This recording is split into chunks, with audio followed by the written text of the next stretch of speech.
السلام علیکم ورحمۃ اللہ وبرکاتہ۔ بسم اللہ الرحمن الرحیم۔ سورہ بقرہ کا رکوع نمبر 10 ہے اور آیت نمبر 83 ہے۔ اللہ تعالیٰ فرماتے ہیں وَإِذْ أَخَذْنَا مِيثَاقَ بَنِي إِسْرَائِيلَ کہ جب ہم نے بنی اسرائیل سے میثاق لیا۔ میثاق جیسے کہ ہم پیچھے جان چکے ہیں پختہ عہد کو، مضبوط عہد کو کہا جاتا ہے، اور یہ خاص قسم کا عہد تھا جو کہ بنی اسرائیل سے بالخصوص لیا گیا تھا، اور وہ کس صورت میں لیا گیا تھا؟ لا تعبدون الا اللہ، کہ اللہ تعالیٰ کے سوا کسی کی عبادت نہیں کرنی۔ مفسرین کرام فرماتے ہیں کسی چیز کو منع کرنے کے دو انداز ہوتے ہیں، ایک طریقہ یہ ہے کہ تم نے یہ کام نہیں کرنا، اور ایک طریقہ یہ ہے کہ مت کرو۔ تو گویا کہ دونوں میں ہم دیکھتے ہیں کہ تاکید کا بہت فرق ہے، مت کرو میں تاکید زیادہ ہے، لہذا لا تعبدون الا اللہ ایک ترجمہ اگر یوں کیا جائے کہ تمہیں اللہ تعالیٰ کے سوا کسی کی عبادت نہیں کرنی ہے، اور ایک ترجمہ یہ ہے کہ اللہ کے سوا کسی کی عبادت نہیں، تو گویا کہ اس صورت میں زیادہ تاکید ہے، اور یہی تاکید والا معنی یہاں پہ پایا جاتا ہے کہ عبادت سوائے اللہ کے کسی اور کی ہو ہی نہیں سکتی ہے۔ اور جیسے تعبدون لفظ کے بارے میں ہم جانتے ہیں کہ ایک قول کہ عبدہ ہے، اور عبدن کا مطلب وہ جڑی بوٹی جو کہ صحرا میں ہوتی ہے، جو کہ کبھی مرجھاتی نہیں ہے، کسی موسم کا اس کے اوپر اثر نہیں پڑتا ہے۔ تو انسان کا عبادت کے ساتھ جو تعلق ہوتا ہے کہ جو عبادت کرنے والا ہوتا ہے وہ ہمیشہ تر و تازہ رہتا ہے، سدا بہار رہتا ہے، اس پہ کبھی زوال نہیں آتا، اس پہ کبھی خزاں نہیں آتی۔ پھر عبادت کے اندر جو دوسرا کانسیپٹ کہ ہمارا اللہ تعالیٰ کے ساتھ جو ہے وہ غلامی کا تعلق ہے، ہم 24 گھنٹے میں اللہ تعالیٰ کے غلام ہیں، ہر لمحہ اللہ تعالیٰ کے غلام ہیں، لہذا یہ چیز بھی عبادت کے اندر آتی ہے۔ اور تیسرا کانسیپٹ جو عبادت کے اندر آتا ہے کہ عبادت بغیر محبت کے نہیں ہو سکتی۔ آپ کسی کو سجدہ تبھی کرتے ہیں جب آپ کسی سے محبت کرتے ہیں، کسی کا خیال، کسی کا احساس ہوتا ہے۔ تو گویا کہ لفظ عبادت کے اندر یہ ہے کہ ہمارا اللہ تعالیٰ کے ساتھ غلامی کا تعلق ہے، محبت کا تعلق ہے، اور عبادت کرنے والا ہمیشہ جو ہے وہ سدا بہار رہتا ہے۔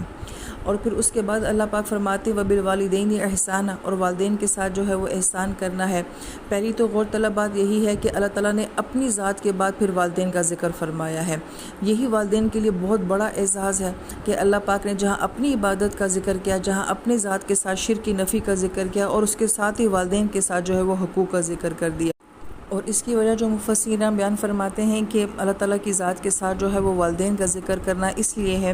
کہ انسان کے اوپر جن ہستیوں کے احسانات ہیں اس میں اللہ تعالیٰ کی ذات سے آگے کوئی اور ہستی نہیں ہے، کہ ہم انسانوں کے اوپر اللہ تعالیٰ کی ذات کے سب سے زیادہ احسان ہوتے ہیں۔ اور اس کے بعد اگر دنیا کے لحاظ سے دیکھا جائے تو دنیا میں انسان کے اوپر سب سے بڑے احسانات جو ہوتے ہیں وہ اس کے والدین کے ہوتے ہیں، اس لیے اللہ تعالیٰ کی ذات کے بعد جو ہے بھی والدین کا ذکر کیا گیا ہے۔ دوسری بہت خوبصورت بات جو بیان کی گئی ہے کہ والدین کے ساتھ جو ہے وہ احسان کا ذکر کیا گیا ہے، حقوق کا ذکر نہیں کیا گیا، اس لیے کہ حقوق کے اندر جو ہے وہ لمٹ ہوتی ہے کہ آپ نے کسی کا کتنا حق ادا کرنا ہے، لیکن احسان کے اندر کوئی لمٹ نہیں ہوتی ہے، تو لہٰذا ماں باپ کے ساتھ محض آپ حق اور حقوق کے ساتھ نہیں چل سکتے۔ ماں باپ کو صرف آپ یہ بات نہیں کہہ سکتے کہ آپ کا اتنا حق بنتا ہے، ہم نے وہ حق ادا کر دیا۔ ماں باپ کے ساتھ جو ہے وہ احسان کا معاملہ چلتا ہے کہ جتنا بھی کیا جائے اتنا کم ہوتا ہے۔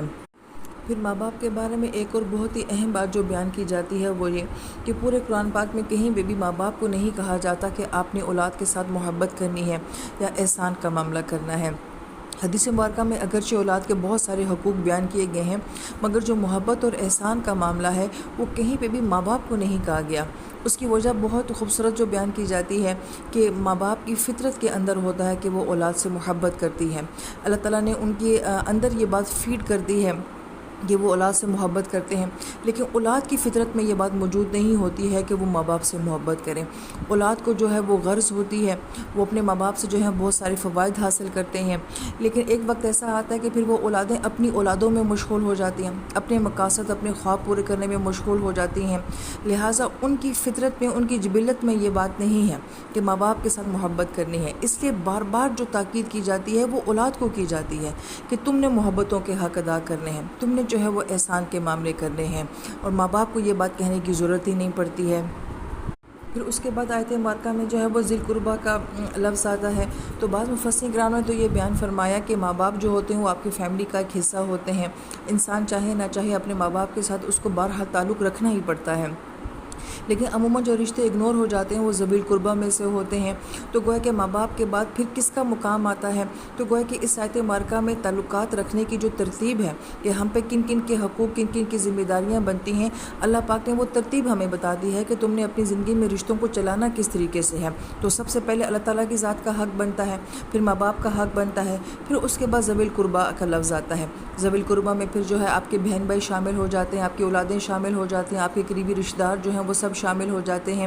تو گویا کہ عموماً یہ رشتے جو ہیں وہ اگنور ہو جاتے ہیں۔ ہم یہ کہتے ہیں کہ جی کہ صرف ہمارے ماں باپ کی ذمہ داری بنتی ہے، یہاں پہ صرف ہماری اولاد کی ذمہ داری بنتی ہے، باقی لوگوں کے ہم پہ کوئی حقوق نہیں بنتے۔ بہن بھائی بھی نظر انداز ہو جاتے ہیں، چچا پھوپھو ماموں، یہ ہمارے جو سارے قرب کے رشتے ہیں یہ پھر نظر انداز ہو جاتے ہیں۔ تو قرآن یہ کہتا ہے کہ نہیں، اس کے بعد ان رشتوں کا بھی تمہارے اوپر جو ہے وہ حق بنتا ہے۔ پھر اس کے بعد یتامہ کا لفظ استعمال کیا گیا،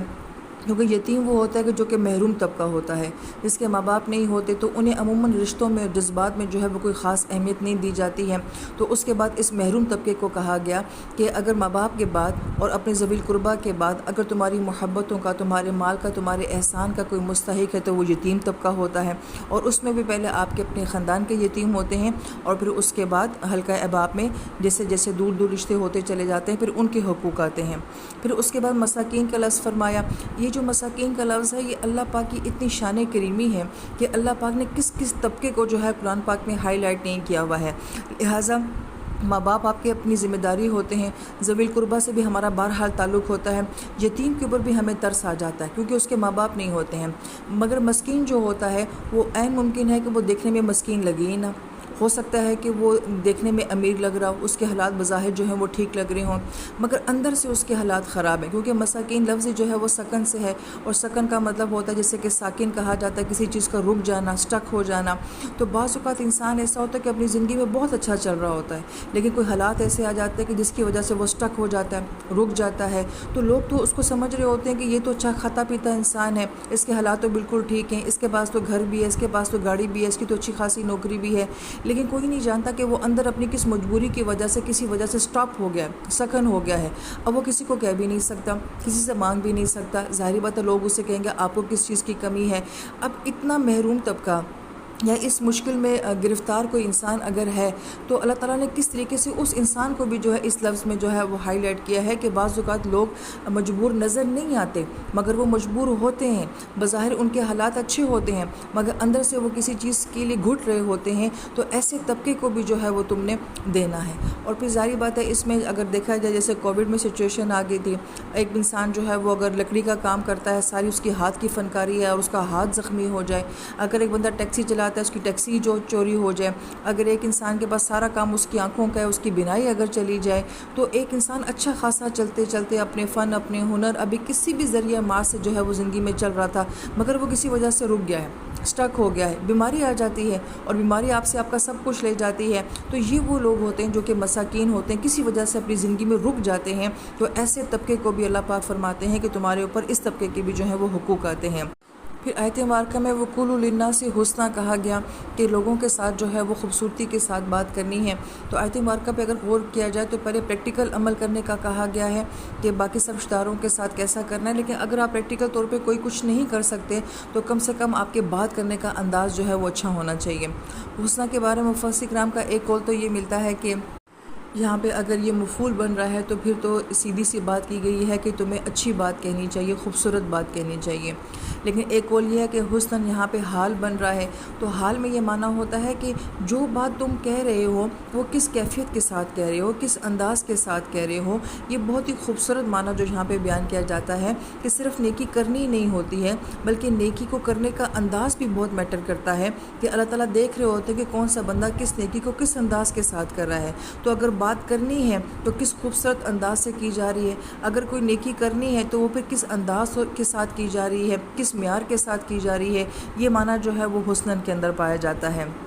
پھر اللہ پاک فرماتے ہیں کہ نمازوں کو قائم کرو، زکوٰۃ کو ادا کرو۔ تو بڑی پیاری بات کہ یہاں پہ اللہ پاک نے پہلے جو ہے اپنی عبادت کے بعد اپنے بندوں کے حقوق کو بیان کیا ہے، اور پھر اس کے بعد یہاں پہ جا کے حقوق العباد نہیں بلکہ حقوق اللہ کو بیان کیا گیا ہے۔ حالانکہ ہماری سوچ یہی ہوتی ہے کہ پہلے حقوق اللہ کو بیان کیا جائے، پھر حقوق العباد کو بیان کیا جائے، لیکن اس سے یہ اندازہ ہوتا ہے کہ اللہ تعالیٰ کے نزدیک اپنے بندوں کے حقوق کتنے اہم ہوتے ہیں کہ اللہ تعالیٰ نے اپنی عبادت سے پہلے، اپنے فرائض سے پہلے جو ہے وہ بندوں کے حقوق کو بیان کیا ہے۔